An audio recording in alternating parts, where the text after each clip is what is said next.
I started writing sick woman theory as a way to survive in a reality that I find unbearable, and as a way to bear witness to a self that does not feel like it can possibly be mine. The early instigation for the project of a sick woman theory and how it inherited its name came from a few sources. The primary one was a way to think how illness, disability, and vulnerability feminize, example, render weaker and more fragile any person who requires care. One was in response to Audrey Bullen's sad girl theory, which proposes a way of redefining historically feminized pathologies into modes of political protest for girls. Critical of sad girls theory's centering of whiteness, beauty, heteronormativity, and middle-class resources, I started to think through the question of what happens to the sad girl who's poor, queer, and or not white if she grows up.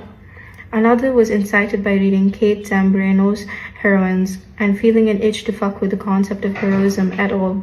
And so I wanted to propose a figure with traditionally anti-heroic qualities, namely illness, idleness, and inaction, as capable of being the symbol of a grand theory.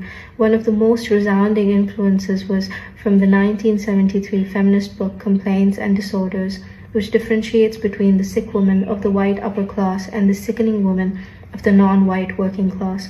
And if sick woman theory has a guardian godmother, it would be Audre Lorde. Sick woman theory is for those who are faced with their vulnerability and unbearable fragility every day, and so have to fight for their experience to be not only honored, but first made visible. For those who, in Audre Lorde's words, were never meant to survive, because this world was built against their survival. It's for my fellow spoonies, my fellow sick and crip crew. You know who you are, even if you have not been attached to a diagnosis. One of the aims of sick woman theory is to resist the notion that one needs to be legitimated by an institution so that they can try to fix you according to their terms. You don't need to be fixed, my queens. It's the world that needs the fixing. I offer this as a call to arms and a testimony of recognition. I hope that my thoughts can provide articulation and resonance, as well as tools of survival and resilience. And for those of you who are not chronically ill or disabled, sick woman theory asks you to stretch your empathy this way, to face us, to listen, to see.